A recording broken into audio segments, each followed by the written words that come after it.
ఇందాక మనం ఆరాధిస్తూ వచ్చాం.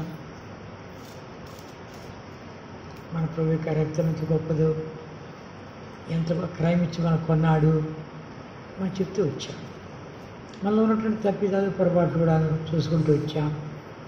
కృపా క్షమాపణల దేవుడిగా, క్షమించేవాడిగా, ఇంక జ్ఞాపకం చేసుకొని సరిచేవాడిగా, నా వీపు వెనక భాగంలో పడేసాను సరిచేవాడిగా, నీ పాపలన్నింటినీ అతిక్రమన్నింటినీ నేను మూటగట్టి సముద్ర గాథాల్లో పడవేశాను సరిచిన దేవుడిగా, తూర్పు పొడవలకి ఎంత దూరం మాత్రం దూరం వచ్చిన దేవుడిగా కనిపించేవాడు. ఆయనకు కావాల్సింది విరిగి నలిగినటువంటి మనస్సే, విరిగిన మనస్సే. ఎవరైతే విరుగుతాడు, నలుగుతాడు, నాకు కావాల్సింది ఆ బలే, నాకు కావాల్సింది ఆ బలే. కనుక వాడిని దృష్టిస్తా అంటాడు. 51వ కీర్తన 51.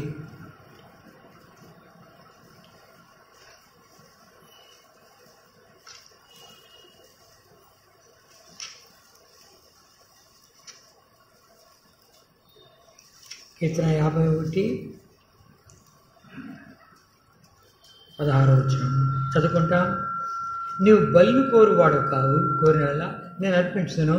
దహన బలి నీకు ఇష్టమైనది కాదు, విరిగిన మనస్సే దేవుడికి ఇష్టమైన బలులు. దేవా, విరిగి నలిగిన హృదయమును నీవు అలక్ష్యము చేయవు. ఆయనకు కావాల్సింది విరిగినటువంటి నలిగినటువంటి మనస్సే, అదే ఆయనకు కావాల్సింది, అది ఇష్టమైంది. అందుకనే దావీదు కీర్తన రాసినప్పుడు ఏమంటాడు, నేను ఆయనకి ఇష్టడిని కనుక నన్ను తప్పించాడు. కీర్తన 18.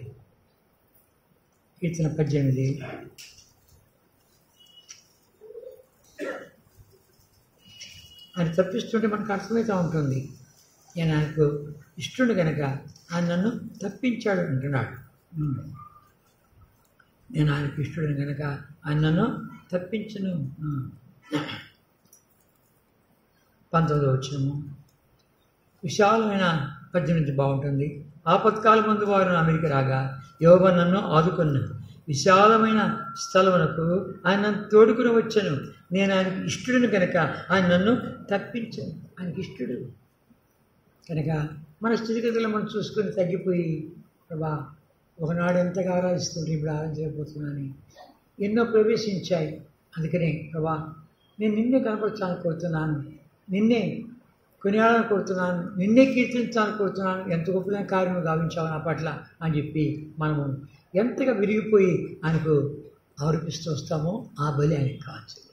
నేను దహన బలి కోరేవాడిని కానీ, పాపరాధ బలి నాకు ఇష్టం లేదు, అపరాధ బలి నాకు ఇష్టం లేదు, క్రూపిన బలి నాకు ఇష్టం లేదు. ఎవడు విరుగుతాడు నలుగుతాడు అదే నాకు కావాల్సింది. ఎవడు విరుగుతాడు నలుగుతాడు కనుక కావాల్సిన ప్రభుకు విరిగి నలిగినటువంటి మనస్సు ఆయనకు కావాలి. కనుక దేవుడి వాక్యం దగ్గరికి వచ్చినప్పుడే మనం సంధించబడుతూ వస్తాం. పేతురు ప్రసంగించినప్పుడు 3000 మంది విరిగినారు, నలిగినారు. సౌలు గారు మా అమ్మకి ఉంటాడు. స్టెఫెను ప్రసంగించినప్పుడు నరకబడ్డాడు. దేవుడి వాక్యం అది మన లోపల కార్యకారి కావాలి. ఏదో వస్తున్నాం పోతున్నాం అని కాకుండా, ప్రభా ఈ వాక్యం నా లోపల కార్యకారి కావాలి. వాక్యమైన యేసయ్య నన్ను తరిగి తన రూపం తీసుకొని రావాలి. మనం ఆశించాలి. కనుక ఎవడైతే ఇష్టపడుతూ ఇచ్చాడో ఆయన చూస్తే ఏమంటాడు, నేను ఇష్టపడుతున్నాను. నువ్వే తెలుసుకుంటాను, నేను ఆయనకి ఇష్టడను, నేను ఆయనకు ఇష్టడను కనుక ఆయన నన్ను క్షమించాడు, కనిపించాడు, ఆదుకున్నాడు, ధైర్యపరిచాడు. కనుక మనకే తెచ్చిపోద్ది.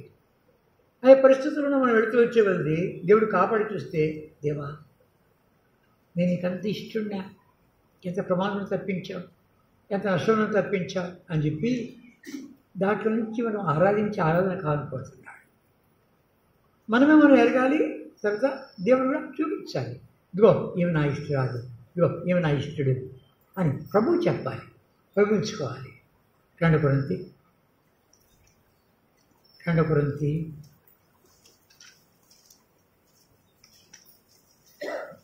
10వ అధ్యాయం 2 కొరింథీ 10వ అధ్యాయం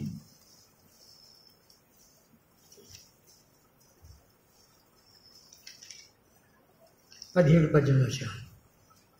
2 కొరింథీ 10వ అధ్యాయం 17-18 వచ్చాను. అతిశయించేవాడు ప్రభువునందే హెచ్చింపాలి. ప్రభు మెచ్చుకున్నవాడు యోగ్యుడు కానీ తను తానే మెచ్చుకున్నవాడు యోగ్యుడు కాడు. ప్రభు మెచ్చుకోవాలి. ఇక ప్రభా నీ మెప్పుకుంటే నాకు సార్, ఎవడేమన్నా అనుకున్నాను, నువ్వు నన్ను చూసి మెచ్చుకుంటే సార్, నీ మెప్పు కొరికే ఎదురు చూస్తున్నాను. బలా నమ్మకం మంచి దాసుడా, ప్రభు మెచ్చుకుంటున్నాడు, ప్రభు మెచ్చుకోండి, నీ మెప్పు నాకు కావాలి. కనుక ఇతరులు మెచ్చుకోకపోయి నాకేం అక్కర్లేదు. నువ్వు నాతో మాట్లాడుతూ లోపడతా, ఇదే చూపిస్తా, సరి చేసుకుంటా అని మనకట్టి మనసుగా ఉందంటే ఏం జరుగుతుంది? ఆయన ప్రభు మెచ్చుకున్నవాడు యోగ్యుడు. మనం అసలు పాల్గొన మనకు సపరేట్ చేసుకుంటుంటే ప్రభు చూస్తున్నాడు కదా. ప్రభు చూస్తే ఏం చేస్తాడు? బిడ్డ సరి చేసుకుంటుంది, అలానే సరి చేసుకుంటున్నాడు, అలానే అమ్మాయి సరి చేసుకుంటుంది. ప్రభు మెచ్చుకోవాలి, సపరేట్ చేసుకుంటుంటే మెచ్చుకున్నాడు. కనుక ఎప్పుడైతే నాతాను ప్రభు తెచ్చి దావీదును గద్దించాడు, విరిగిపోయాడు, నలిగిపోయాడు. నా హృదయానుసారుడు, నా ఇష్టానుసారుడు, అనగా నా హృదయం దావీదు రెండు కలిసిపోయాయి, నా సంకల్పాలు నెరవేర్చేవాడు. ప్రభు మెచ్చుకోవాలి. ప్రభు మెచ్చుకుంటే అప్పుడు దానికి మనకు కాల్చినటువంటి కృప. ప్రభు మెచ్చుకున్నాయంటే అందరికీ చూపిస్తాడు, నేను మెచ్చుకున్నాను, నా కుమార్తె నమ్మకస్తుడు, పరిశుద్ధుడు, ప్రేమ గలవాడు, నా రూపంలో కూర్చున్నవాడు తిరుగుతాడు. కనుక మనము ఒకరి మీద ఒకరు పోయేవాడు. యోహాను సువార్త 5వ అధ్యాయం, యోహాను సువార్త 5వ అధ్యాయం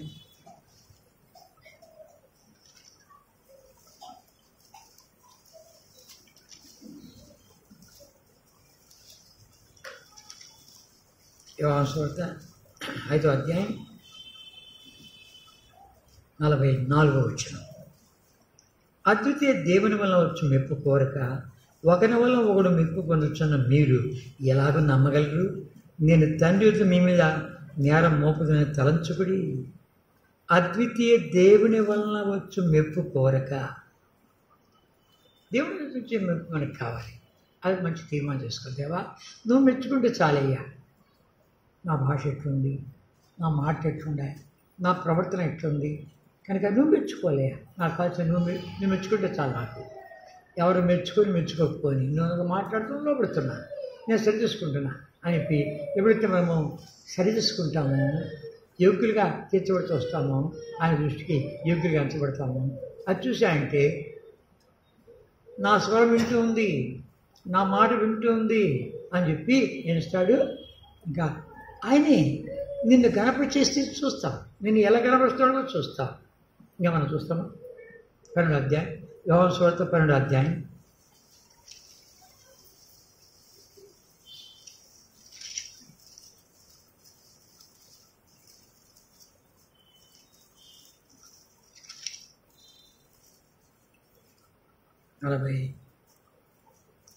43వ వచనం.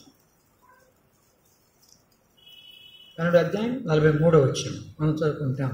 వారు దేవుని మెప్పు కంటే మనుషుల మెప్పును ఎక్కువగా అపేక్షించింది. దేవుని మెప్పు కంటే మనుషుల మెప్పు కోరినారంటే దేవుని సంగతి పక్కన పెట్టు, మనుషులు మెచ్చుకుంటే చాలు, మనుషులు మెచ్చుకుంటే చాలు. కనుక అయిపోయి నీ పలువు అక్కడేం లేదు, దేవుడు మెచ్చుకునే లేదు. కనుక దేవుని వాక్యం మన దగ్గరికి వచ్చినప్పుడు, దర్శించబడినప్పుడు దాని ప్రకారం జీవిస్తూ ఇష్టపడుతూ వచ్చామంటే, ఆ మెప్పు మనం కోరుతూ వచ్చామంటే, దేవా నాతో మాట్లాడుతున్నావు, నేను గ్రహించలిస్తాను, నేను లోపడతాను, విధేయత చూపిస్తాను అని. లోపడ్డామంటే విధేయత చూపించామంటే ఆయన కాల్చింది ఏంటి? నా మాట వింటుంది. సౌలు మాట వినలే. సౌలు మాట వినకపోతే ఏమన్నాడు తెలుసునా? సౌలు మాట వినకపోతే మొదటి సమయాలు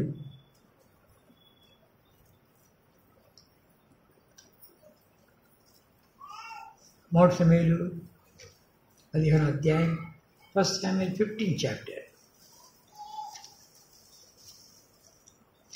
15వ అధ్యాయం.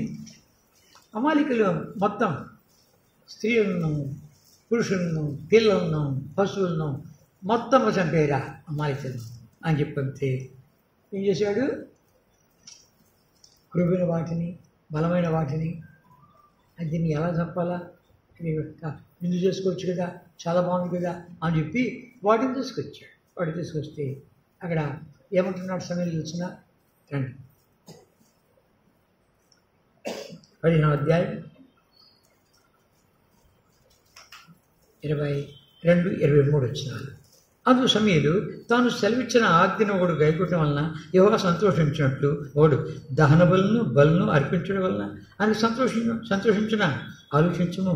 బలు అర్పించడం కంటే ఆజ్ఞలు గైకొట్టయు పొట్టేళ్ళు ప్రభు అర్పించడం కంటే మాట వినటయు శ్రేష్టము.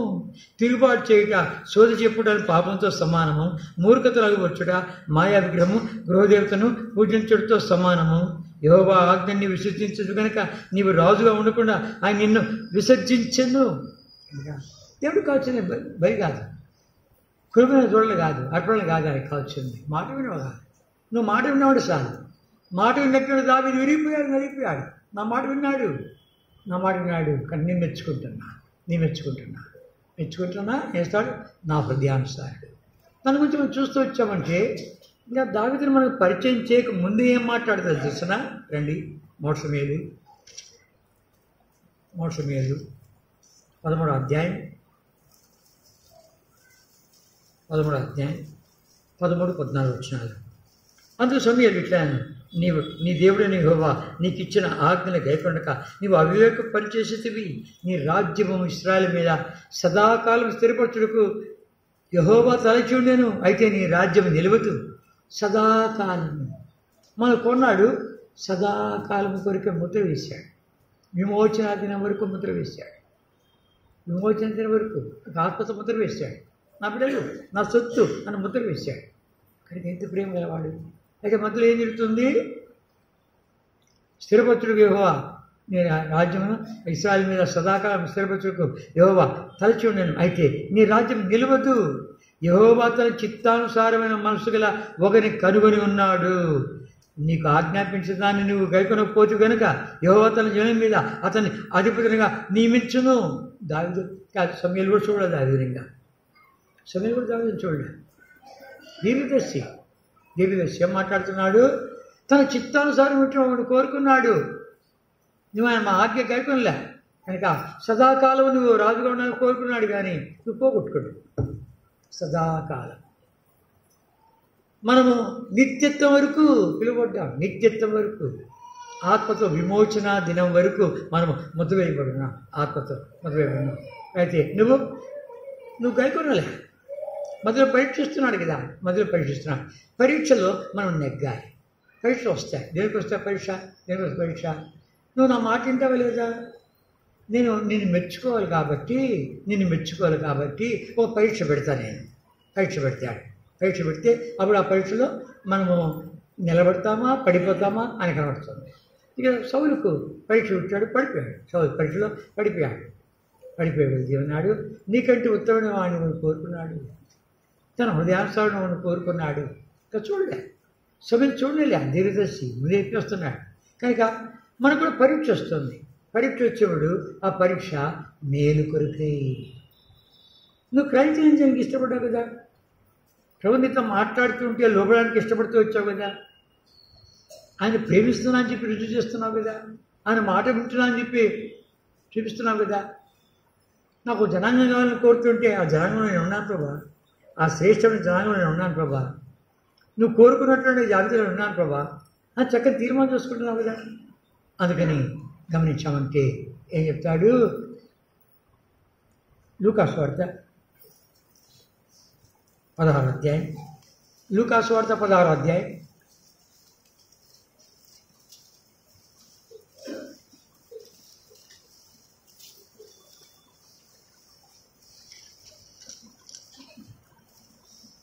లూకాసు వార్త 16వ అధ్యాయం 15వ వచనం చివరి భాగం.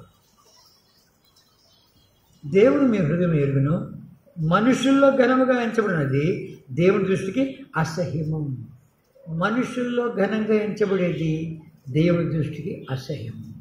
ప్రభా, మనుషులు మెచ్చుకునేది, మనుషులు ఘనంగా ఉండేది నాకు అక్కర్లేదు, నీ దృష్టికి ఉంటే సార్.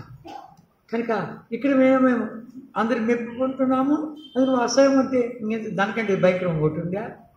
నన్ను కొనింది దేనికి? నువ్వు మెచ్చుకోవాలి నా ఆశయ్య, నువ్వు మెచ్చుకోలేక కనుక అంటాడు. సంఖ్యాకాండము 12వ అధ్యాయం. సంఖ్యాకాండము 12వ అధ్యాయం ముందు 16వ అధ్యాయం చూస్తాం. సంఖ్యాకాండము 16వ అధ్యాయం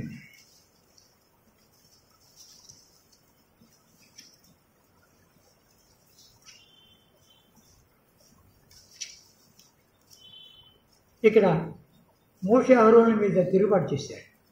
మోషే అహరోనుల మీద తిరుగుబాటు చేశాడు.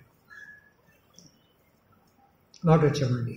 లేవికి మనమడును, కహాతు మనమడును, ఇస్సారు కుమారునకు కోరు రూబేలులో ఏలియాబు కుమారులైన దాతాను, అబీరామును, పెలుతు కుమారున ఓన్ను యోచించుకుని ఇశ్రాయేలులో పేరు పొందిన సభికులను సమాజ ప్రధానులైన 250 మందితో మోషేకు ఎదురుగా లేచి, మోషే అహరోనులకు విరోధముగా పొగపడి, మీతో మాకెక్క పని లేదు, ఈ సర్వ సమాజంలోని ప్రతి వాడును పరిశుద్ధుడే, యెహోవా వారి మధ్య ఉన్నాడని యెహోవా సంఘం మీద మిమ్మల్ని మీరేలా హెచ్చించుకున్నారనగా.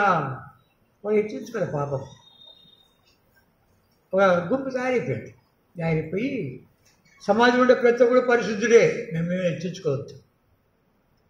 ఆయన ఇప్పుడు హెచ్చించుకున్నాడు.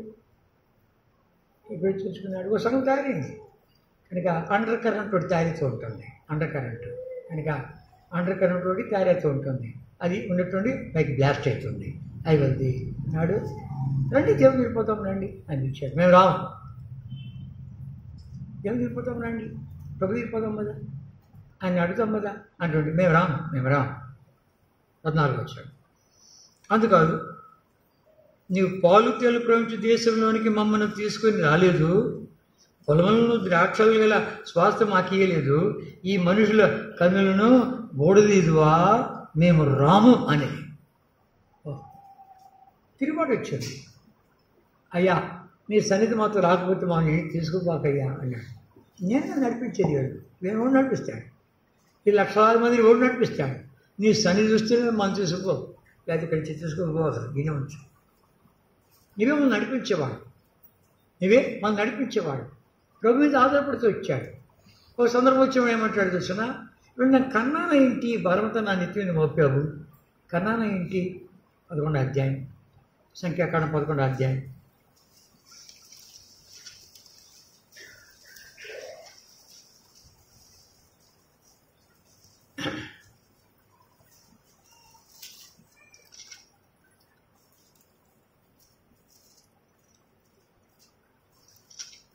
ఒక్క నిమిషం.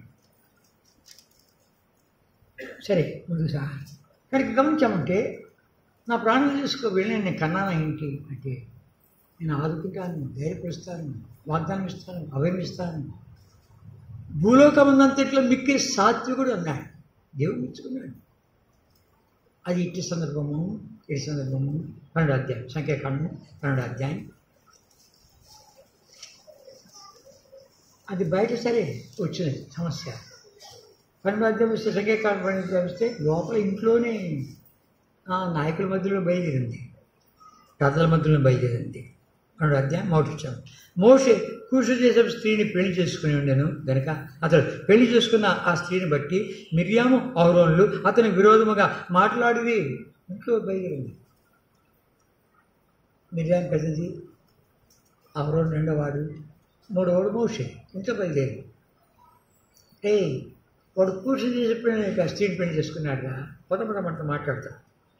ఇంట్లోనే బయలుదేరింది కనుక నువ్వు దైవ కార్యాల్లో పాల్గొనాలని కోరుతూ, దేవుడికి ఇష్టడిగా జీవించాలని ఆశిస్తూ, దేవుడు మెప్పుగా కోరుతూ ఉంటే దేవుడు నీతో మాట్లాడుతూ వస్తాడు.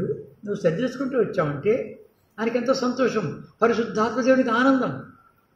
నువ్వు దీనిని తగ్గించుకున్నావంటే, పరిశుద్ధాత్మ దేవుడు మనం తగ్గించేవాడు. దేవుడు తగ్గించుకో, దేవా నేను తగ్గించుకుంటా. ఆయనకి ఎంత బతికి నిన్ను కనపరచకపోతే, నీ మెప్పు పొందకపోతే, నిన్ను మెచ్చుకోకపోతే ఎందుకు, నువ్వు నన్ను మెచ్చుకోకపోతే ఎందుకు కనుక నువ్వు మెచ్చుకుంటే సార్ అని ఎప్పుడైతే తీర్మానం చేసుకుంటూ దగ్గరికి వెళ్తావో, నువ్వు ఎంత ప్రభు దగ్గరికి వెళ్తావో అంతగా సైతాన్ దగ్గరికి వస్తాడు.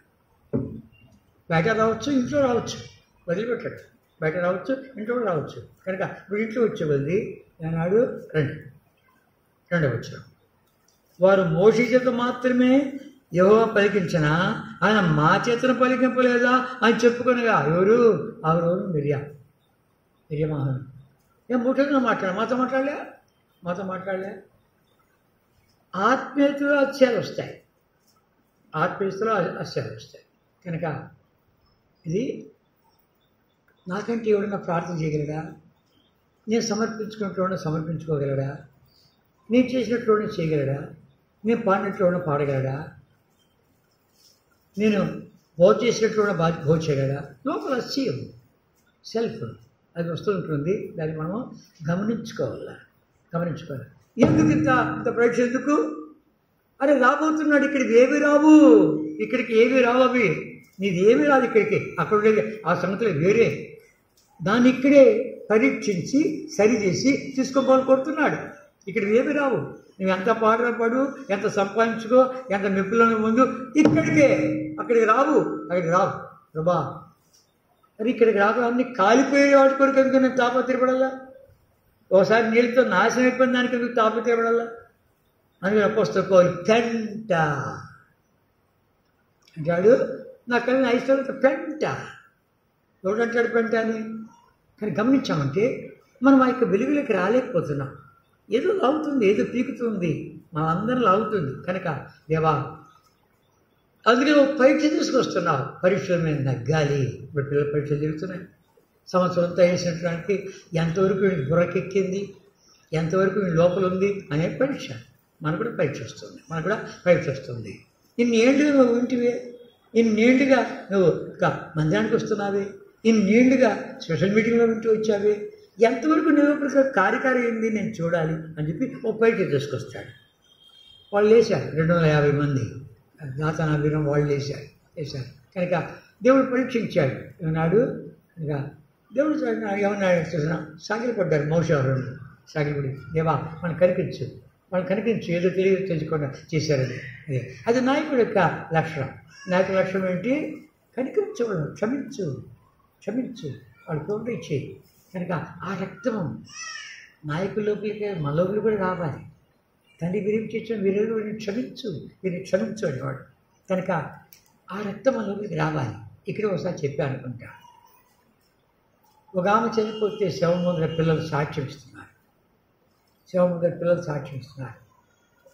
2-3 వేరే వేరే దేశాల నుండి వచ్చారు. ఒక పాప ఇక్కడే ఉన్నారు. శవం ముందర సాక్ష్యం ఇస్తున్నాను. నేను క్లీన్గా అబ్జర్వ్ చేసి విన్నాను. మా నాన్న చనిపోతే 1.5 రోజులే పడకబట్టాడు, వెళ్ళిపోయాడు. మా అమ్మ మా అమ్మకు చనిపోయి తీసుకోవడానికి 6 నెలల పడకలు పెట్టావు ప్రభా, ఎందుకు అని వాళ్ళు అడుగుతున్నారు. 6 నెలల పడకలు పెట్టావు ఎందుకు? మా అమ్మను 6 నెలల పడకలు పెట్టావు అంటుంటే ఆమెకు వచ్చి జబ్బు పెట్టాడు. 6 నెలల పడకలు ఏదో గొడుక్కుంటుందంట. దగ్గర వచ్చి వింటుంటే, ప్రభా నా పిల్లలంతా వేరువేరుగా ఉండాలి, ఒకరికొకరిని పన్నే పడదు, అందరినీ కలుపునైనా అని ప్రార్థన చేస్తూ ఉందండి. ఇంకేం ప్రార్థన చేస్తూ ఉంది? ఇక ప్రభా ఆ కుటుంబము మాకు కొంచెం విరోధం ఉన్నారు ప్రభా, వాళ్ళు క్షమించకపోని నేను క్షమించేస్తున్నా ప్రభా, నేను క్షమించేస్తున్నాను ప్రభా. ఆ కుటుంబం కూడా కొంచెం మా పట్ల విరోధం ఉన్నారు, క్షమించేస్తున్నాను ప్రభా. నేను ఆ కుటుంబానికి విరోధం ఉన్నాను ప్రభా, వీరైతే వాళ్ళు క్షమాపణ అడుగుతా, అయితే వాళ్ళు క్షమించేస్తున్నారు, వాళ్ళు క్షమించేస్తున్నా. ఆ రక్తము లోపల కారికారి అయితే ఉంది. అది నాయకుడికి కావాలి. లక్ష్మీ గారు మా నాయకుడు. క్షమాపణ అడిగే దాంట్లో, క్షమించే దాంట్లో శ్రేష్టమైనటువంటి వ్యక్తి, అంత గొప్ప వ్యక్తి. క్షమాపణ అడిగేవాడు, క్షమించేవాడు, మర్చిపోయేవాడు. ఇప్పుడు ఆ సందర్భంలో అక్కర్లే. కనుక ఈ రక్తం లోపల కారికారి కావాలి. కనుక అందుకని మా అమ్మ అందరినీ క్షమించేసింది, మమ్మల్ని అందరినీ కలిపేసింది 6 నెలలుగా ప్రార్థన చేసి. కనుక ఆమె ధన్యురాలు, ప్రభువుకి వెళ్ళింది. కనుక నాయకుడు క్షమించేదిగా ఉండాలి. నాయకుడు క్షమించి క్షమాపణ అడిగేట్టుగా ఉండాలి. కనుక ఇది చూసామంటే అన్నాడు, ప్రభావాన్ని కనికరించు, ఆ 250 మందిని కనికరించు, ఆ తాత వీరవన వాళ్ళని కనికరించు అని అడుగుతున్నారు, కేకేస్తున్నారు. రండి 10వ అధ్యాయం, సంఖ్యాకాండం 10వ అధ్యాయం, సంఖ్యాకాండం 10వ అధ్యాయం 20వ వచనం నుండి. అప్పుడు యెహోవా, మీరు ఈ సమాజంలో నుండి అవతలి వెళ్ళుడి, క్షణములో నేను వారిని కాల్చివేదునని మోషే అహరోనుతో చెప్పగా, వారు సాగిలపడి సమస్త శరీరాత్మలకు దేవుడైన దేవా, ఈ ఒక్కడు పాపం చేసినందున ఈ సమస్త సమాజం మీద నువ్వు కోపడదువా అని వేడుకున్నది. ఈ ఒక్కడు పాపం చేస్తే వద్దు ప్రభా, వద్దు వద్దు వద్దు చేస్తుంది. గమనించావా? అది నాయకుని యొక్క లక్షణం. వద్దు వద్దు ప్రభా, సమాజం అంతా నాశనం చేయద్దు, వద్దే వద్దే వద్దే వద్దే. కానీ ఇక్కడ మనం చూస్తూ వచ్చే ఏం జరుగుతుంది? ఈ 12వ అధ్యాయం మనం చూసామంటే ఇంట్లోనే బయలుదేరింది. ఇంట్లో బయలుదేరి మోషే ఆరోనుల మధ్యలో బయలుదేరింది. మోషే ఆరోను మిర్యాం. కనుక ఆరోను కోడేసుకున్నది. మిర్యాం కోడేసుకొచ్చి దేవుడు వార్తలు మనతో మాట్లాడలే. ఇప్పుడు ఆత్మీయతలో మన కొలతలు వచ్చాయి. దేవుడు మనతో మాట్లాడేదా? పదరా ఎక్కడ దొరుకుతాడా అని చూస్తూ ఉంది. కూష చేసి స్త్రీని పెళ్లి చేసుకున్నాడు వాడు. దేవుడు కనిపించేశాడు, క్షమించేశాడు, అంగీకరించాడు, వాడుకుంటున్నాడు. అది చూడటంలే, ఆత్మీయ దృష్టితో చూడటంలే. ఏం చేస్తున్నాడు? పదంగా మాట్లాడతాం పదాలు అనే కొద్ది సాగిలు పడ్డాడు. మళ్ళా సాగిలు, ప్రభా నేను కనిపించు, మా ఇంట్లోనే బయలుదేరింది అని. 3వ వచనం, యెహోవా మాట వినెను. ఎవరికి వినింది? ఆ కుటుంబం వాళ్ళే కాదు, యెహోవా మాట పరిశుద్ధాత్మని రాయించి పెట్టాడు. యెహోవా మాట విన్నాడు. ఇంకేమంటాడు? మోషే భూమి మీద ఉన్న వారందరిలో మిక్కిలి సాత్వికుడు. దేవుడు మాట్లాడుతున్నాడు. భూమి మీద ఉన్న వారందరిలో మిక్కిలి సాత్వికుడు. ఇంకేమంటాడు? రండి 4వ వచనం, యెహోవా మీరు ముగ్గురు ప్రత్యక్ష గుడారానికి రండిని హఠాత్తుగా మోషే ఆరోను మిర్యాములకు ఆజ్ఞ ఇచ్చను. ఆ ముగ్గురు రాగా అక్కడ వాళ్ళు 250 మంది, మేము రాము, ఏం చేస్తావు చేసుకోపో. తిరుగుబాటు, సమ్మె, ఇట్లాంటి వాటి ప్రజల మధ్యలో ఉన్నాడు మనుషుడు. ఇంట్లో ముగ్గురు పిలిచాడు, రండి అన్నాడు. 5వ వచనం, యెహోవా మేఘస్తంభంలో దిగి ప్రత్యక్ష గుడారం యొక్క ద్వారమును నిలిచి ఆరోను మిర్యాములను పిలిచెను.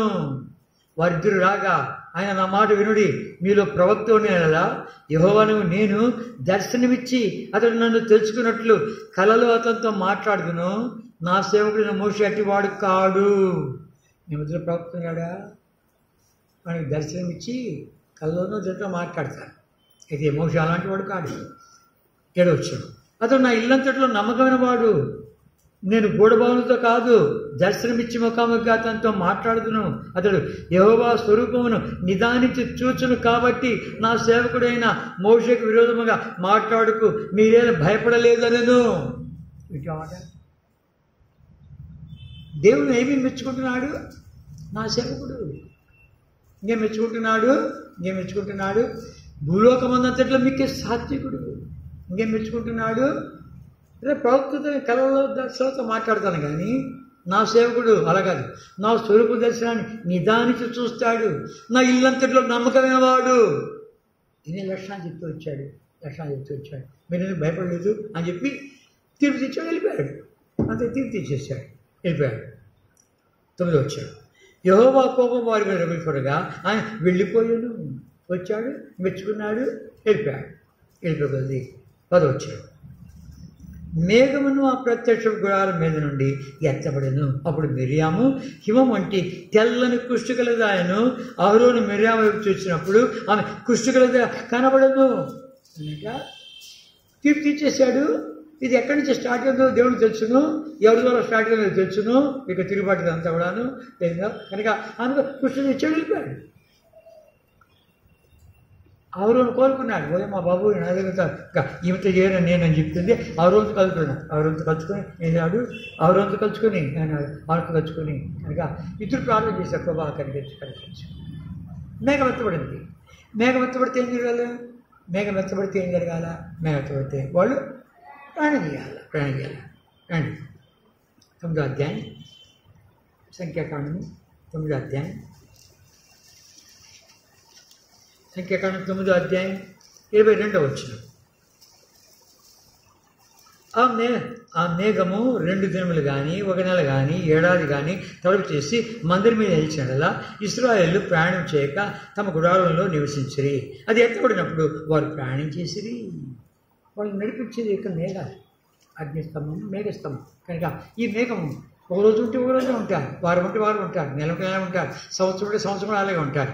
ఎత్తబడినప్పుడు వాళ్ళు వాళ్ళు నడిపిస్తుంది కాబట్టి వాళ్ళ యొక్క గుడారాన్ని మడత పెట్టుకొని వాళ్ళ కోసం తీసుకొని బయలుదేరాలి నడిపిస్తుంది.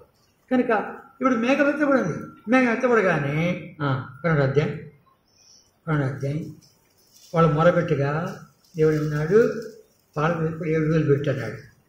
12వ అధ్యాయం 15 కాబట్టి మిరియాము 7 దినములు పాలు వెలుపలనే గడిపెను. మిరియాం మరలా చేర్చబడి వరకు జనుల ముందుకు సాగరేది. ముందు సాగరేది 7 రోజులు 7 బయట పెట్టాడు అన్నాడు.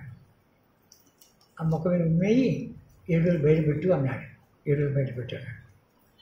అయ్యా మేఘం వస్తుంది పదండి అంటే అందరూ మూట మళ్ళీ అంతా సర్దుకుంటా ఉంటే గుడాలు మరద పెడుతూ ఉంటే ఉండు మిరియాం బయట ఉంది, పాలెం వెళ్తుంది మిరియాము. ఎందుకంట ఆడు చిన్న కుటుంబంలో రభసభం జరిగింది, నాయకుల మీద తిరుగుబాటు చేశారు, ఎవరో సర్దుకున్నాడు. కనుక మిరియాము ఎంత లోపల పెట్టుకుందో అది బయటకు వచ్చిందో అంత బయటికి తీసుకున్నామని చెప్పి దేవుడు వేశాడు. వాళ్ళకి మొత్తం ఏమి చేశాడు. నువ్వు ఎంత లోపల పెట్టుకుంటావో అంత బయటికి తీసుకొస్తాడు, అందరికీ తెచ్చిపెట్టుకు చేస్తాడు. వద్దు ఆ చేతి వద్దు లోపల వాళ్ళ నుంచి వీళ్ళ నుంచి ఆ పుళ్ళు వద్దు ప్రభా, ఆ రక్తం నా లోపలికి రావాలి ప్రభా, అందరినీ నేను అందరినీ క్షమించేస్తాను.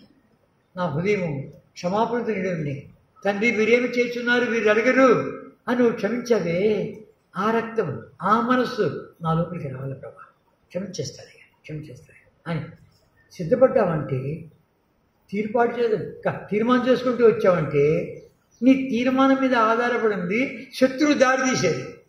నువ్వు తీర్మానం చేసుకోకపోతే నా పాకెట్ ఏం పర్వాలేదు, ఇట్లాంటి బోధలు ఎన్నో విన్నాము మేము అనుకొని అట్లా అనుకుంటాడు. నువ్వు తీర్మానం చేసుకుంటే వాడు తీర్మానం చేసుకుంటాడు. వాడు తీర్మానం చేసుకున్నప్పుడే మనం అప్పుడు పరీక్షలో నిలబడేది, దేవుడు మనం మెచ్చుకునేది. అర్థమైందా?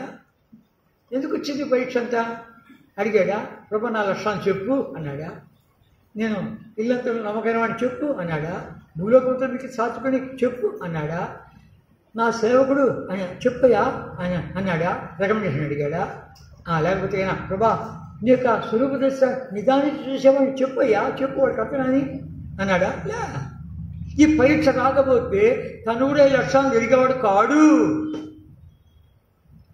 ఈ పరీక్ష రాకపోతే తను కూడాను ప్రభు ఇలా మెచ్చుకుంటున్నాడా నన్ను, ప్రభా నేను భూలోకంతో మీకు సాత్వికున్నా, ఎన్నిసార్లు సొనగలా, ఎన్నిసార్లు ఏడవలా, ఎన్నిసార్లు తిరుగుబాటు నేను చేయలా, నాకెందుకు వచ్చిన పోవాలా, నేను పోతాను ప్రభు, కాదు నువ్వేం చేస్తావు చేసుకోపో అని నేను ఎన్నిసార్లు తిరుగుబాటు చేయలే, నా ప్రాణం తీసుకోయా, ఎన్నిసార్లు నేను సొనగలా, నేనా భూలోకంలో మీకు సాత్వికుడిని. ఇంకా దీనుడు అయిపోయించాడు, ఇంకా తగ్గించుకుంటాడు. నా ఇల్లంతులో నమ్మకమైన వాడు ప్రభా, నిన్ను బట్టి నాకు ఇచ్చిన దాన్ని బట్టి నమ్మకంగా ఉన్నాను ప్రభా, నిన్ను బట్టి నేను నమ్మకంగా ఉన్నాను. అంతేకాదు నా సేవకుడు మీరు భయపడదా ప్రభా, నీ సేవ నేను దేవా ఎక్కడో పడి చెప్పాను నన్ను, తప్పై నన్ను, గురుదుడిలో ఉండే నన్ను ఎలా తీసుకొచ్చావు ప్రభా, నీ నమ్మకమైన వాడిని నేను, నీ స్వరూప దర్శనాన్ని నిదానికి చూస్తున్నానా ప్రభా, ఇంకా చూడలేక నాకు అలా చూపిస్తున్నావా. ఇంకా దేవుడు ఇప్పాడు. ఒకటి దేవుడు మనతో మాట్లాడుతూ వచ్చుకుంది, ఇంకా తగ్గించుకుంటానికి దీనం అయిపోతాం. మహాగణుడు, మహానుతుడు, మహాపరిశుద్ధుడు, నిత్య నివాసి, మహావంతమైన పరిశుద్ధ స్థలాలు నివసించేవాడు ఆయన్ను. వినయం గల వారి హృదయం ఉజ్జింపు చెడుకును, నలిగిన వారి మనసును ఉజ్జింపు చెడుకును, వినయం గల వారిను, దీన మనసు గల వారిను నివసించడానికి వచ్చేవాడు. ఎప్పుడైతే మీరు విడిగారు, నలిగారు, తనలో బయలుపరుచుకుంటూ వచ్చి ఉంది, ఆంతరంగంగా చూసుకుంటూ వచ్చే ఉంది, ఇంకా విరిగిపోతున్నారు, ఇంకా నలిగిపోతున్నారు. ఈ మట్టిని అంతగా కోరుకున్నావు ప్రభా, అది విరుగుడు నాగంటే. కనుక ఆయన బయలుపరుచుకున్నాడు కదా, నివాసం ఏర్పాటు చేసుకున్నాడు కదా, అది చూసే కొద్ది తన వర్షానికి బయలుపరుచు వచ్చే కొద్ది, దేవుడి యొక్క స్వరూపం నిదానం చూస్తూ వచ్చే కొద్ది ఇంకా విరిగిపోతావు, ఇంకా నలిగిపోతావు. లేకపోతే కన్నా నేను చూసావా, నన్ను అనుకోను, నేను ఏమన్నా తెలుసా నీకు, నేననేది సాగదు. నాది, నాకు, నా నుండే, నా వల్లనే, నేనే, ఇది మాత్రం సాగదు.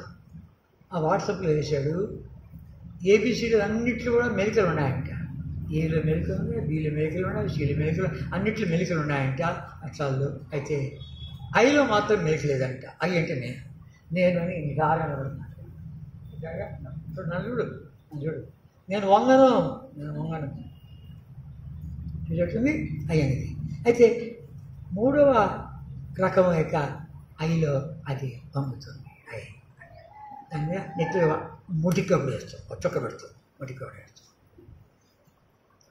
కనుక గమనించామంటే ఈ ఐ వంగదు, నేను అంటుంది. అంత సులభంగా వంగదు. ఇంత ఘనమైన కార్యాలు జరిగినటువంటి ఆ మోక్ష ద్వారా జరిగినటువంటి ఘనమైన కార్యాలు చూసి కూడాను వాళ్ళిద్దరే బయలుదేరితే మనకు మినహాయింపు ఉందా? ఏం లేదు. కనుక ఏం చేశాడు? కనుక ఆ దాచుకున్న కారణం చేత దేవుడు ఆయన తీర్పులు వేరే. ఆహా, దేవుని బుద్ధి జ్ఞానం యొక్క బాహుళ్యం ఎంత గంభీరములు, ఆయన మార్గం అగమ్యులు, శోధములు శక్యం కానివి. శోధించే అసాధ్యమైన కార్యాలు చేసేవాడు. వాళ్ళని తీసుకొచ్చి చూపించేవాడు. నా సేవకు చూడు, నేను కోరుకున్నవాడు చూడు, నా హృదయాన్ని చూడు, ఈ దీనుడు చూడు, నమ్మకస్తుడు చూడు, పరిశుద్ధుడు చూడు, నన్ను ప్రేమించేవాడు చూడు, నా కొరకు క్రైమ్ చెల్లించేవాడు చూడు, చూపిస్తాడు. దానికి కొంచెం ఓపిక కావాలి. లేకపోతే అలా పెట్టుకున్నామంటే చూసి సమాజానికి మొత్తం తెలిపేది చేస్తా అంటాడు. చాలా ఎత్తుకోలేవు, ఈ బజార్లో తిరగలేవు, సంవత్సరానికి పోతా ఉంటాం. అక్కడ కూడా వాపి ఆడిపోలేవు. ఈ ఊరే వదిలిపెట్టిపోతాం బాబు చెప్పి పారిపోతాం. వద్దు, ఎంత జోపులు పెట్టుకుంటావో అంత పైకి తీసుకొస్తాడు. అరే ఎరుక పట్టణము అది శాపగ్రస్తమే కదా, దాంట్లో ఏం తీసుకోవద్దు అని చెప్పాడు దేవుడు. ఏం తీసుకోవద్దు, శాపగ్రస్తమైంది. అని తీసుకుంటే నువ్వు శాపగ్రస్తం అయిపోతావు అని చెప్తే పక్షినారు వస్త్రము, వెండి కడ్డి, బంగారు కమ్మి ఇవన్నీ తీసుకొచ్చాడు. ఆ కాలం ఎవరు తెలుసులే అని చెప్పి 2 నేత్రాలు చూస్తున్నాయిగా. వాడు అప్పుడే పశ్చాత్తాపడి సరి చూసుకుంటే ఎంత బాగుండు. ఎవరు తెలుసు అనుకున్నాడు. నాయకుడిగా మినాయం లేదు. నాయకుడా, రే ఎరుకో ప్రాకారాలు పోయినప్పుడు నేను ఎంత పద్ధతి చెప్పానురా. ఇప్పుడు ఆ పద్ధతి అంతా మర్చిపోయి నువ్వు గర్విస్తావా? యెహోషువ, నువ్వు గర్విస్తావురా? ఇక హాయి మిగిలిపోతే ఆ చిన్న ఊరు దానికి ఇంతమంది మనం ఎందుకు పోలా? ఎరుకొని ప్రాకారాలు కూలిపోయి ఘన విజయం పొందగా ఇది ఏ పాటిది 2,000 మంది వస్తే చాలు పంపిస్తే 36 మంది చంపాడు. ఏడ్చాడు. దేవా ఏడ్చాడు. ప్రభు దగ్గర కనిపెట్టేది మర్చిపోయాడు. అచ్చయించాడు. ఎక్కడ అచ్చయం ఉందో అక్కడ మొటికాయ వేస్తాడు. ఎవరికి మినహాయింపు లేదు. నాయకుడికి మినహాయింపు లేదు, సమాజానికి మినహాయింపు లేదు, సంఘానికి మినహాయింపు లేదు, ఎవరికి మినహాయింపు లేదు. ఉదయం మొదలుకొని సాయంకాలం వరకు ఏడుస్తున్నాడు. ధూళిలో కూర్చొని గోలిపట్టు కట్టుకొని ఏడుస్తుంటే సమాజంలో పాపం ఉంది, నేను రాను, నేను రాను. ఏడ్చాడు. ప్రభా, ఇంకేమైనా ఉందా? మమ్మల్ని తీసుకొచ్చావు, ఇక 7 జనాలు మాకు ఇస్తామని చెప్పావు, ఏమైపోయింది మా సంగతి? వాడు ప్రబలినారంటే మేము ఏర్పాటు వాడు కొద్దిమంది కదా, అయిపోయాం మా సంగతి. ఏడ్చి మేము ఇందులో పాపం ఉంది, రాను నేను. వాడు ఎక్కడో దాచిపెట్టుకుంటే వేసాడు. గోత్ర వరుసగా రాని నేను ముందుకు రాని అన్నాడు. అందరికి తీసుకొస్తూ వచ్చేది కనుక ఎవరి దగ్గర ఉందో నేను బయటపెడతా అన్నాడు. ఎవరి దగ్గర బయటపెడతా కనుక వరుసకు వస్తుంటే యూదా గోత్రులా కానీ ఆగు, యూదా గోత్రులను నేను ఇస్తాను దేవుడు మాట్లాడుతున్నాడు. ఆయన తర్వాత కొంచెం రాగానే కనుక ఒక వంశం, ఆ వంశంలోని ఇక జబ్దీ వంశం, జబ్దీ ఆ వచనం చదివిన సార్ అండి.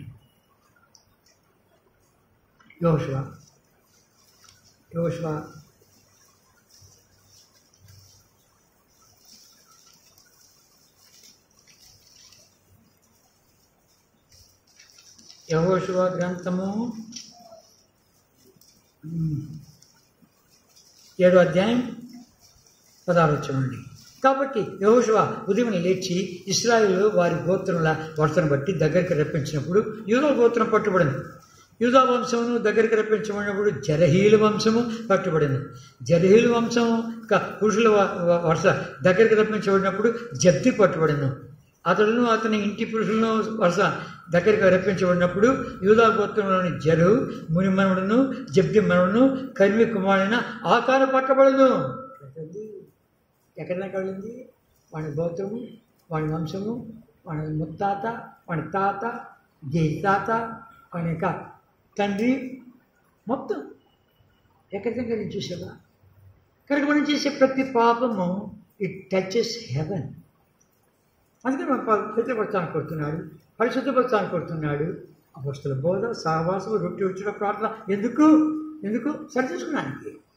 సరిచేసుకుని మనము సంసిద్ధిగా ఉన్న ఉద్దేశంతో.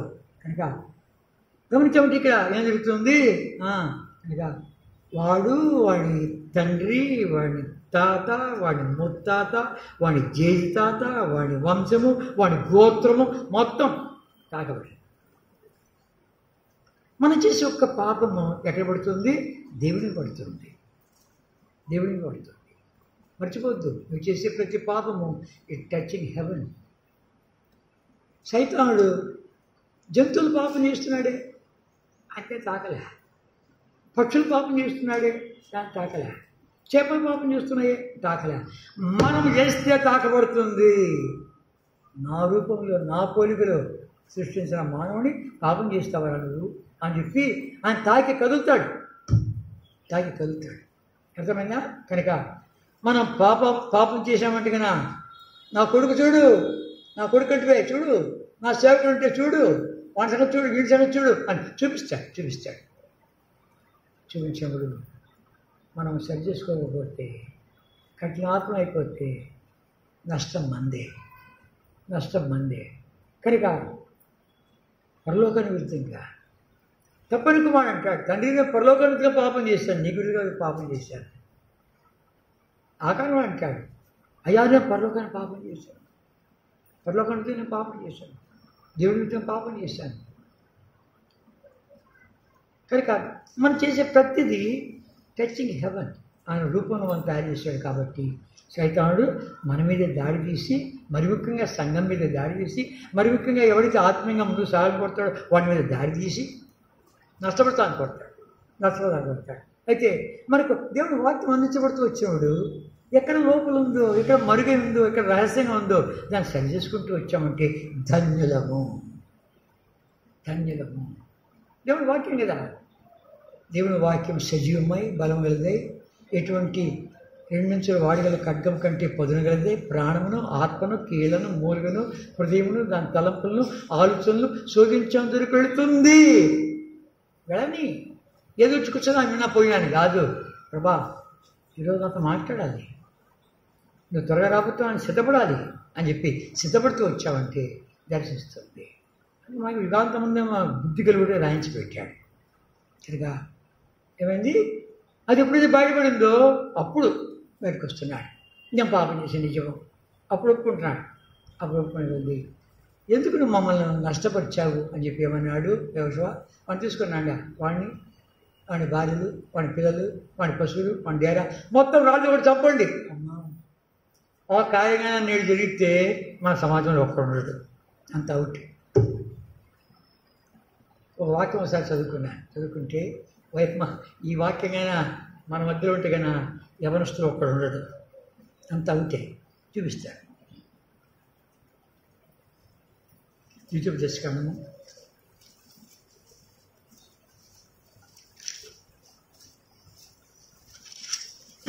21వ అధ్యాయం, యూట్యూబ్ దర్శకము 21వ అధ్యాయం. ఇది మధ్యలో, ఇది మన సందర్భం కాదు. 21వ అధ్యాయం 18వ వచనం నుండి. ఒకరి కుమారుడు మొండివాడే తిరుగుబడి తండ్రి మాట కానీ తల్లి మాట కానీ వెనక ఉండి వారు అతన్ని శిక్షించిన తర్వాతయును అతడు వారికి విధేయుడు కాకపోయినలా అతని తల్లిదండ్రులు అతన్ని పట్టుకొని ఊరి గమని ఎదుగు కూర్చున్న పెద్దల ఎదుగు అతను తీసుకుని వచ్చి, మా కుమారుడిని వీడు మొండివాడై తిరుగుబడి ఉన్నాడు, మా మాట వెనక తిండిపోతును త్రాగబోతును ఆయనని ఊరి పెద్దలతో చెప్పవలను. అప్పుడు ఊరి ప్రజలందరూ రాళ్లతో అతను చావగొట్టవలను. అట్లా చెడుతున్నాము నీ మధ్య నుండి పరిహరించదువు. అప్పుడు ఇశ్రాయేలులందరూ విని భయపడుదురు. ఇది కానీ చేస్తే ఎంతమంది వెళ్ళిపోతారు? మన పిల్లలు వెళ్ళిపోతుంది. ఏం నీ మాట ఎందుకల్లా అక్కడ చదువునా ఉందా నీకు? నేను చదివేమంటే బీటెక్, ఎంటెక్, హైటెక్, లోటెక్ ఏమనుకుంటుంది? కనుక తిరిగిపోతాడు. ఏమవుతుంది? చంపే కాళ్ళు తీసుకు కొట్టు. ఒక్కడు కానీ సచ్చాడంటే అందుకు భయపడిపోతాడు. ఇలాంటి శిక్షణ అది ధర్మశాస్త్రం. అయితే కృపాభరితుడు మన పాపాన్ని బయటపెట్టి ఏం చేయని కొడుతున్నాడు? కనికరించాలని కొడుతున్నాడు, ఒప్పుకోని కొడుతూ ఉంటున్నాడు, మెచ్చుకోని కొడుతూ ఉంటున్నాడు, కనుక ఇలాంటి పరీక్షలు ఎందుకు వచ్చాయి? మన నిజస్థితి బయటపడుటకై. మళ్ళీ విను, ఇలాంటి పరీక్షలు ఎందుకు వస్తున్నాయి? మన నిజస్థితి బయటపడుటకై. ఎంతవరకు మనం ఆయన రూపంలోకి వచ్చామా అని చూచుటకై పరీక్షలు పెడుతున్నారు. ఎంతవరకు వాడు బుర్రకెక్కింది, ఎంతవరకు వాడు మనసులో పడింది రాయరాయి ప్రశ్నలకు అని చెప్పి అంటున్నా. కాపీ కొట్టేది కాదు. ఎంతవరకు బుర్రకెక్కింది, ఎంతవరకు ఇప్పుడు నేర్చుకున్నాడు, సంవత్సరం పాటు లేకపోతే 2 నెలల కోర్సు ఎంత వాడి బుర్రలు ఎక్కింది. పరీక్షలు వస్తున్నాయి కనుక ఈ పరీక్షలు మనం నెగ్గాలి. కనుక పరీక్షలు చూసామంటే వాడు దాచిపెట్టుకుంటే దాన్ని బయట తీసుకొచ్చాడు, మిరియం లోపల దాచిపెట్టుకుంటే దీన్ని బయట తీసుకొచ్చాడు. మోషేని మెచ్చుకున్నాడు. వెంటనే సర్దుకున్నాడు ఆహారం. సర్దుకున్నాడు. అది మనకు కాల్సింది. ఎవరు ఒక మాట్లాడుతుంటే వెంటనే సర్దుకోవాలి. మీకా గ్రంథము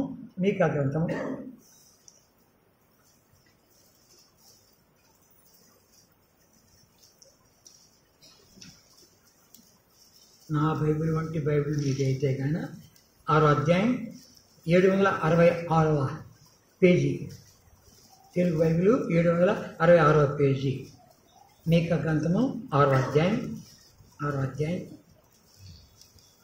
4వ వచనం అందుకే చదువుకుంటామా? ఐగుప్తు దేశంలో నుండి నేను మిమ్మల్ని రప్పించుతుని, దాసగృహంలో నుండి మిమ్మల్ని విమోచించుతుని, మిమ్మల్ని నడిపించుడికై మోషే, అహరోను, మిర్యాములను పంపితిని. పరిశుద్ధాత్మ దేవుడు రాయించి పెట్టాడు. అసలైతే మిర్యాము, అహరోను, మోషే అని చెప్పాలి. మోషే, అహరోను, మిర్యామును పంపితిని. క్రమం చూసేట్టుంది. పరిశుద్ధాత్మ దేవుడు చేసే క్రమం. మొదటి వాళ్ళు కడుపుడి వాళ్ళు మొదటి వాళ్ళు. అర్థమైందా? కనుక దేవా నువ్వు నాతో మాట్లాడుతున్నావు, నేను సరి చేసుకోవాలా?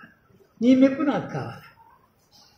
నీ దగ్గర నా రికార్డు ఉంటే చాలు, ఇక్కడ నాకేం మెప్పు అక్కర్లేదు, నీ దగ్గర రికార్డు ఉంటే చాలు అని చెప్పి ఆయన చేసే కార్యాలలో సంతోషంగా వెళుతూ అంటే అక్కడ రికార్డు అవుతూ ఉంది. ఆయన మెప్పు నాకు కావాలి. ప్రభు మెచ్చుకుంటే నాకు చాలు. ప్రభా ఇంకేం సరి చేసుకొని చూపించు. సరి చేసుకుంటా, యోగ్యవృత్తిలో పాల్గొంటా. నీ రూపంలో నేను రావాలి, అందుకని నేను పాల్గొంటున్నా. ఆ యొక్క రొట్టె దగ్గరికి వస్తున్నా. అది నీ శరీరం. నా కొరకు ఎంత గొప్పదైన క్రయం చెల్లించావు. నా కొరకు ఎంత గొప్పదైనటువంటి విమోచన కొరకే నీ పాప రక్తాన్ని కార్చావు. దీన్ని జ్ఞాపకం చేసుకో. చచ్చిపోతున్నా ప్రభా, ఫలానా విషయంలో చచ్చిపోతున్నా. ఇంకొక విషయం చెప్పేసి బలపాల్గొంటాం. నాయకుడు కూడా విడుదల లేదు, ఎవరికి వినాయకుడు లేదు. మనం గమనించామంటే యెహోషువ గ్రంథము 8వ అధ్యాయం,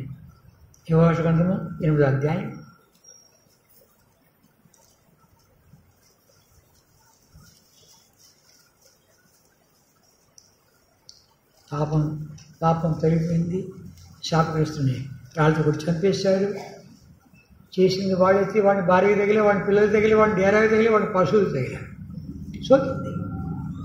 ఇటు దేవుడిని తాకాడు. ఎప్పుడైతే తొలగించబడిందో చేసిన తర్వాత ఇప్పుడు ప్రభా మళ్ళీ వెళ్ళండి, ఒక పద్ధతి చెప్తా అన్నాడు. ఎరుకోకి ఎలా వెళ్ళాలి? 2 గుంపులు. ఒక గుంపు వాడు పడవక వెళ్ళండి, ఇంకొక గుంపు పరిగెత్తండి. వెళ్ళి పరిగెత్తగానే వాళ్ళు మునుపటి వల్ల మళ్ళీ వస్తారు. వచ్చి ఏం చేస్తారు? తలుపులు తెచ్చేసి ఏం చేస్తారు? తరుగుతారు. మేము వాళ్ళ ధాటికి మీరు నిలలేక పారిపోతుంటే మా తడాకని వాళ్ళు ఇంకా తరుగుతాం. మేము సింహద్వారం తెచ్చేసి మొత్తం బయటకు వచ్చేస్తారు. బయటకు వచ్చేస్తే అప్పుడు మేము ఏం చేస్తాము? ఈట పట్టుకొని చూపించట్లే. ఇటు చూపిస్తామంటే ఇటు చూస్తే ఆ పడమటి వాళ్ళు దాగి ఉండాలి. వాళ్ళంతా బయటకు వచ్చి హాయి పట్టణానికి వెళ్తారు. ఇది ప్రభు చెప్పిన పద్ధతి.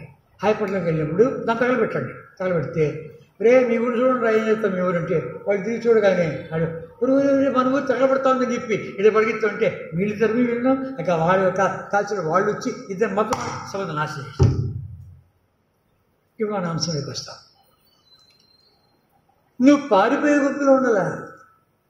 యోషువా నువ్వు పారిపోయే గుంపులో ఉండాలి. నేను నాయకుడిని పారిపోయే గుంపులో ఉండాలంటే నువ్వు అంతే, నువ్వు చేసిన పని అట్టాడు కాబట్టి నీకు వినాయకుడు లేదు.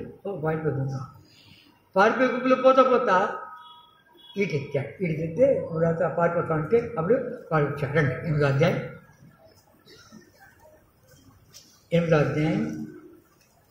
17 వచ్చాం. ఇశ్రాయేలును తెరబటకు పోయిన వాడు ఒకడును హాయిలోనే కానీ బేతుల్లో కానీ మిగిలి ఉండలేదు.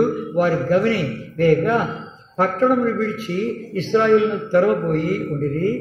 అప్పుడు యెహోషువతో ఇట్లను, నీవు చేత పట్టుకున్న ఈటను హాయి వైపుగా చాపుము, పట్టణమును నీ చేతికి అప్పగింతును. అంతగా యెహోషువ తన చేతులున్న ఈటను ఆ పట్టణం వైపు చాపెను. అతడు తన చేయి చాపగా పొంచున్న వారు మాటల నుండి త్వరగా లేచి పరిగెత్తి పట్టణంలో వచ్చి దాన్ని పట్టుకొని అప్పుడు తగలబెట్టిరి. వీడు తల్లివాళ్ళు తగ్గుతున్నారు. పారిపోయే నాయకుడు ఉన్నాడు. ఎప్పుడైతే ఈట చూపించాడో అంతా బయటకు వచ్చేసారో వాళ్ళు దాగిన వాళ్ళతో వెళ్ళి తగలబెట్టారు. 21 వచ్చింది. పొంచున్న వారు పట్టణం పట్టుకొని ఉంటాయు, పట్టణం పొగ ఎక్కుచుండుటయు యెహోషువ ఇశ్రాయేలును చూచి అప్పుడు వారు తిరిగి హాయి వారిని హతము చేసి తక్కిన వారు పట్టణం నుండి బయలుదేరి వారికి ఎదురు వచ్చిరి. అట్లు ఈ తట్టు కొందరును ఆ తట్టు కొందరును ఉండగా హాయి వారు ఇశ్రాయేలు నడుమ చిక్కుబడిరి గనుక ఇశ్రాయేలు వారిని హతము చేసిరి. వారు ఒకడు మిగిలి ఉండలేదు, ఒకడు తప్పించుకునలేదు. చెట్టుంది కనుక ఇప్పుడు ఇంకొక మాట అంటాడు. ఇదే అధ్యాయము 26 వచనం. యెహోషువ హాయి నివాసులందరినీ నిర్మూలం చేయ వరకు ఈటను పట్టుకుని చాచిన తన చేయి తిరిగి ముడుచుకొనలేదు. చాచిన చేయి ఇట్లా పట్టుకున్నాడు. అందరూ చచ్చిపెట్టుకుంటే పట్టుకో, అందరూ సావాలి, హాయి వాళ్ళందరూ సావాలి, అంటే శత్రువులు అంతమార్చబడాలి, అట్లా పట్టుకో. ప్రభా కొంచెం లాగుతుంది, అట్లా పట్టుకో. ఏం చేస్తావు? నీకు బుద్ధి రావాలి.